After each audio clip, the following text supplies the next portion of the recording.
Our last speaker, Dr. Chaitra Jaydev. We are really running short of time. How to approach a case of retinal vasculitis?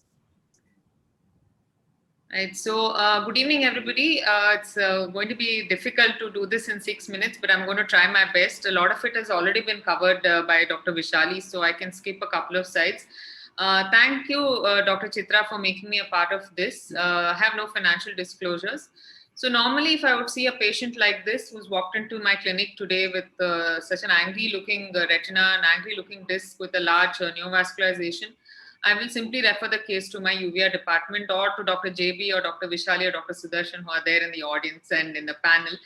But everybody doesn't have the luxury. So one must know how to approach a case of retinal vasculitis. It is basically an inflammatory disease of the blood vessels, and it could be associated with primarily ocular conditions or also with inflammatory or infectious diseases in other parts of the body, systemic issues. So we have a major advantage that we can directly visualize the blood vessels. It's the only organ, so it gives us information at a very early stage. So many times the ophthalmologist would be the first person to even diagnose a systemic issue. So some of the important history that we need to take in these patients is their age, because each disease or each spectrum manifests at a different age group, their gender, their race.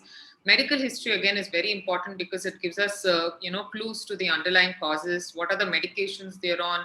Of course, their visual acuity, the extent of the retinal disease, and results of their diagnostic evaluation is also very, very important.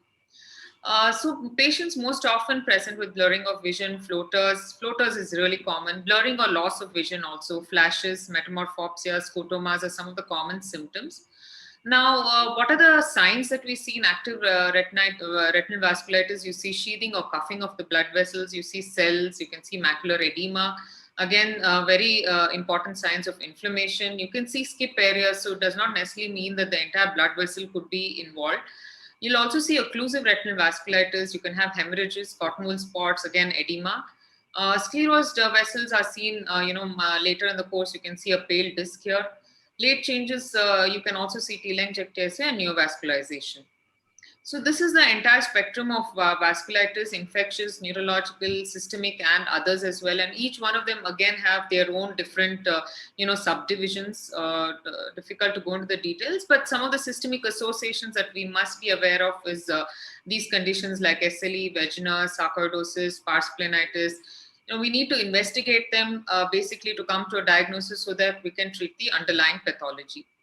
So fluorescent angiography in retinal vasculitis is really helpful. Now coming into the more ophthalmic investigations point of view, it's sensitive in estimating the extent of the vasculitis and also the associated complications such as neovascularization and non-perfusion. We see leakage of the dye due to break in the inner blood-retinal barrier and also staining of the blood vessel wall. One must know that the FA may appear definitely more extensive than what we see clinically, so we get a good estimation of the disease severity. It also shows us the non-perfusion, as I said, late staining of arteries and veins can be seen, vascular occlusion, neovascularization, aneurysmal dilatations, and cystoid macular edema as well. So these are some of the angiography pictures. As you can see the non-perfusion, and you can see the neovascularization at the junction of the perfused versus non-perfused. You see disc staining, vascular leakage, staining. Here again, neovascularization of the disc and extensive non-perfusion, as you can see in the periphery. It also helps us in planning treatment when you want to do targeted, laser for these patients, because many of them are young. You don't want to do extensive PRP at the same time. You want to treat the entire extent of the pathology. Also, it helps us to decide whether it's predominantly affecting veins or arteries, and that also gives us a clue as to the diagnosis. When you see vein involvement, you think more in terms of tuberculosis, sarcoid, or MS. And when there's arthritis, you think more in terms of SLE, PAN, and other systemic vascular diseases. So when you see tubercular diseases, these are some of the findings. Healthy young adults. You see retinal periphlebitis with peripheral, retinal capillary closure. Also, you see indirect hypersensitivity to mycobacterial antigens, as you can see in some of these pictures here. Treatment remains ATT and systemic steroids. And ARN also we see pretty commonly. Retinal arteritis is almost always accompanying this disease. Predominantly peripheral arteries, also secondary to antigen antibody deposition. Toxo has been covered extensively by Madam, so I will not go into it. Rickettsial, you see maculopapular rashes on the feet and on the hands. You see also whitish lesions here in this clinical picture, a close-up of the same. Coming to MS, this is a chronic disease. You can see it in young females, 20 to 40 years of age. You see retinal periphlebitis and similar to demyelinative plaques that are seen in the brain. Behçet's disease, multisystem inflammation, causes retinal perivasculitis, which is a constant feature. Again, you can see hemorrhagic periphlebitis. The angiography in Behçet's disease shows persistence of diffuse capillary leakage and evidence of inadequate therapeutic response. Also, it could be is useful in basically in occlusive vasculopathy to pick up all these changes. Sarcoidosis, again, chronic granulomatous. You see candle wax drippings, and ocular manifestations may be actually one of the first signs of systemic disease. This is the angiography. Vision loss can be due to macular edema or ischemia or VH secondary to vascularization. IRWAN is another condition that we see, bilateral peripheral vascular occlusion associated with neuroretinitis. Treatment is again systemic steroids and PRP. Now, last I want to mention that retinal vasculitis in a neonate can also be seen. This was a premature Asian Indian male infant that we saw third visit of ROP. We started seeing some lesions. Systemic sepsis screening was negative, but 8 days later, an abdominal ultrasound showed a renal abscess with candida showing there, fluconazole.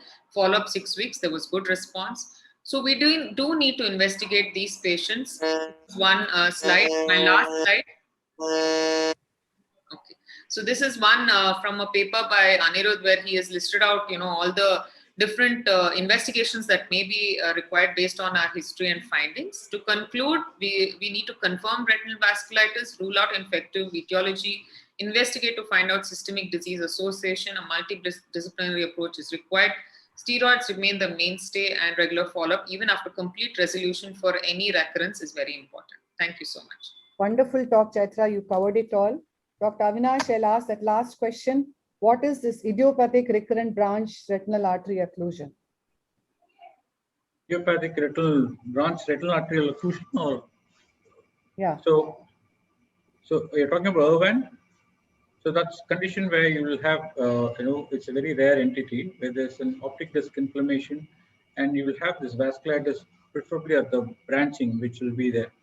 So, and associated capillary non-perfusions can also be there. So again, the treatment is going to be somewhat similar in terms of steroids. And if there's new vascularization which happens, then laser photocoagulation needs to be done.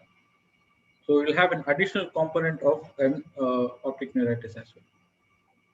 Srinivas, one last question. Can I make a comment? Yes, Dr. Biswas. So that retinal vasculitis can have a very extensive involvement, like frosted branch angiitis, which is quite common in HIV positive patients with CMV retinitis. But they can rarely be seen in case of TB and other causes also. Like toxo also can present as the frosted branch angiitis sometimes. So we're not frightened up by that extensive retinal vasculitis.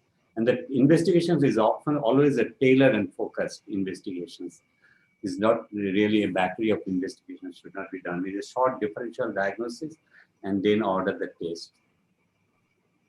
Just one additional point about Chilaiditi's vasculitis. So Chilaiditi's vasculitis seems to exist even after the resolution of infectious retinitis.